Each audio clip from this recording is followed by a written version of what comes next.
We're sitting here in the heart of the Russian River Valley at Benovia Winery. We're out here on the Crush Pad, and it's an exciting time of year for us. Middle of September. We've gotten started just about 2 weeks ago picking grapes.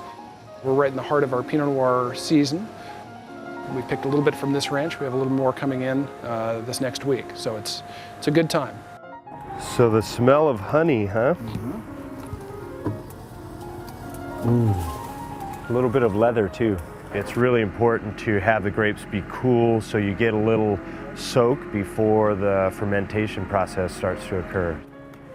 It's foggy this morning, so it's beautiful. We can start at first light, but if it's going to be a sunny day and the sun comes up at 6:30, we start at midnight or 2 o'clock in the morning and get the grapes to the winery no later than 8:30 in the morning so that they can process the fruit, and then the berry temperature is still whatever the temperature was overnight. So these grapes were hand harvested, brought to the winery, destemmed, allowed to sit for 5 to 6 days at cold temperatures without any fermentation. And then we allowed the fermentation to kick off with the indigenous yeast that came in on the skins. So very natural, very native product.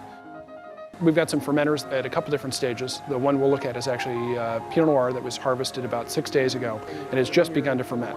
So the skins and seeds that are pushed to the top of the tank from all the CO2 that's being produced from the fermentation, we then look to reincorporate the skins and seeds into the tank through the use of a punch down device.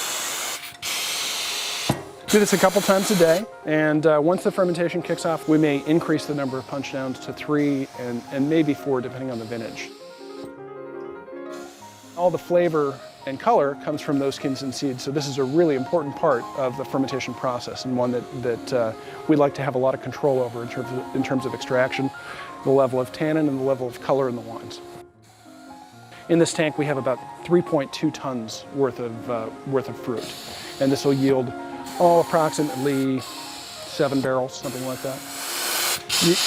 You can see how dark red, almost black the skins are at this stage. It's very early in the fermentation. Later in the fermentation, once the yeast have produced alcohol, you're going to rob the color from the skins, and the hue is going to turn more pink after you've extracted all the color from the skins. Beautiful aromatic raspberry and blackberry kind of wafting out of the tank. This is a fun time of year for us. We spend 11 and a half months of the year getting ready for our 2 weeks or 6 weeks in some cases, and this is where the culmination of all that hard work comes together.